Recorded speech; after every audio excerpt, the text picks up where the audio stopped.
At Sierra, discover top workout gear at incredible prices, which might lead to another discovery. Your headphones haven't been connected this whole time. Awkward. Discover top brands at unexpectedly low prices. Sierra, let's get moving. Prepare to have your mind blown as we delve into the complexities of relationships, explore the cutting edge of science, and celebrate the bizarre and beautiful absurdity of the world around us. This is The Last Show with David Cooper.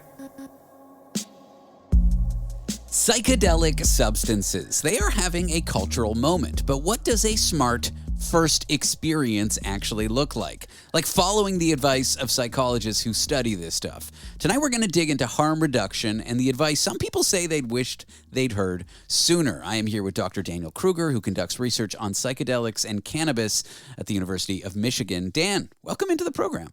Great to see you again, David. Okay, first things first, we're not advocating anybody do anything illegal. I just want to get that out of the way. Harm reduction, such an important thing, especially for people who are using these things for the first time.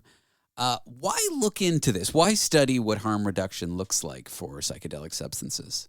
Sure. The idea of harm reduction is that, abstinence is usually the safest approach. But now more people than ever are using psychedelics. It's in the news.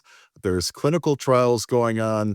And in a few years, there will likely be pharmaceuticals that can be prescribed to people legally, as well as states and other municipalities that are creating legal pathways for psychedelic therapy.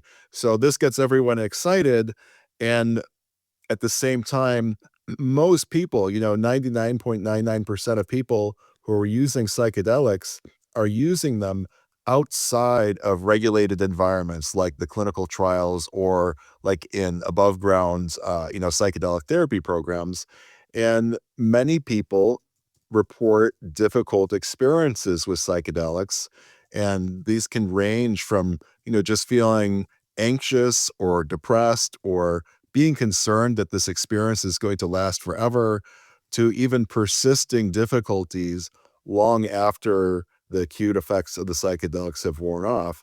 So our aim here is to inform people and educate them so that they at least have a better idea of what they're going into and, more tools in their toolbox to keep themselves safe and reduce the chances of, the harms that are possible.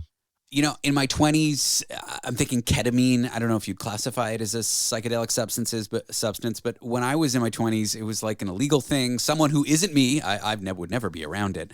When that person who isn't me saw it, it was like very much like an illegal thing.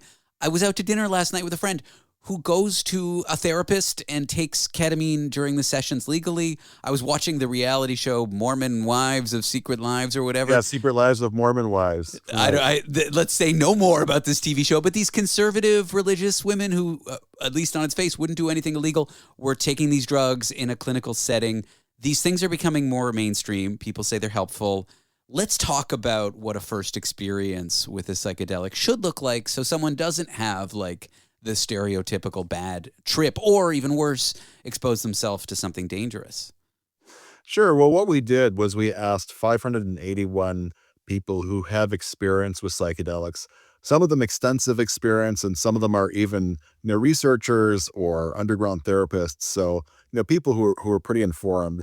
And they say there's a lot of things you can do, for mental preparation is key.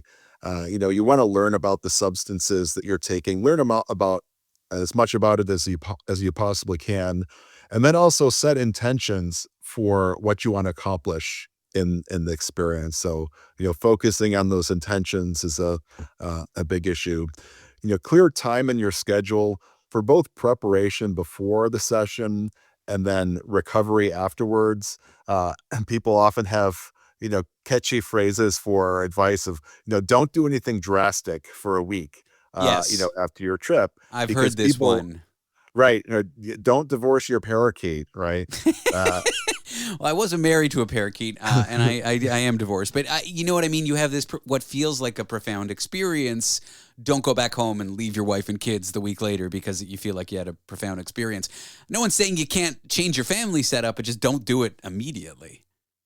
Right. There's some of these major decisions you might want to, adjust back to your normal life, to consider whether you really want to quit your job and just fly out to Bali and go work in a meditation, studio or something. So, also, you want to prepare your environment, and that's, holistically in terms of both the physical space you're going to be in. So it's safe. You're not going to have the risks of like, being up on a 10th floor with the window open or, sharp and dangerous objects lying all around, as well as people that like, and trust, like people that you'd feel very comfortable with even being, vulnerable within these situations. So, prepare your environment, prepare yourself, and be aware that you may experience things like anxiety or depressive thoughts or, other things that might be discomforting. And, people who are, psychedelic therapists who have been working this area, they like to say that, just go with those feelings. It's okay if you have them, but just go with the flow. Don't pay too much attention to them. And, they sort of resolve themselves on their own. But people can also, kind of spiral into panic situations if they're really not prepared, if they're really not aware of what they might be facing. Now, a side note, and again, someone who isn't me knows this information. You never want to be cold while you're having a psychedelic experience, so make sure the temperature is right. 68, 70, 72. But that's not a question. I'm just adding that. And have options on hand because thermal regulation is an issue, especially, with MDMA and other substances.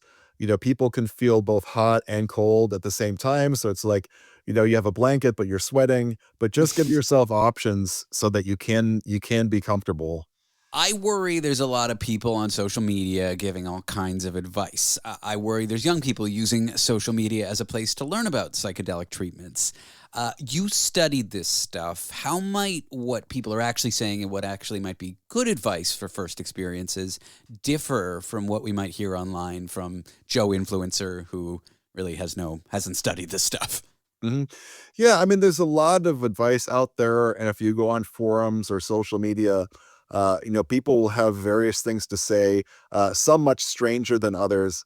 But what we look for is general trends in large numbers of people who have extensive experience, and we can see and we can track. Is this something that people generally agree on, or is it something that like one or two people, give you advice on, how to contact the aliens from the star system Sirius, right? So there are people who have very unusual or specific, pieces of advice.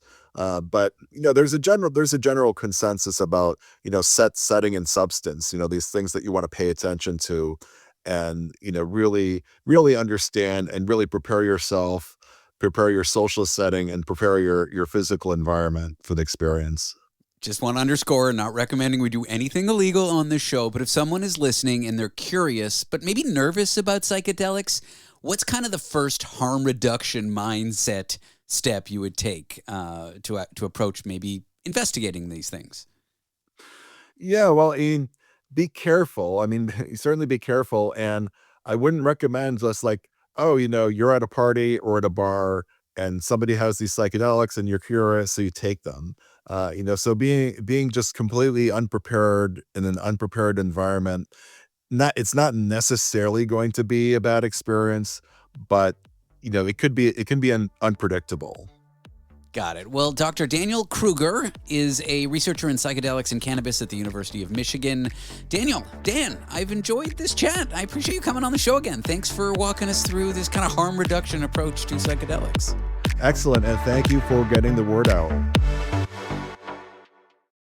Your day starts right here. The #1 place to be in the morning. We've got the news you need. Take that Team Candid approach. The experts you trust. More exclusives than anywhere else. And your first stop for the biggest entertainment stories. The Morning Show, weekdays on Global.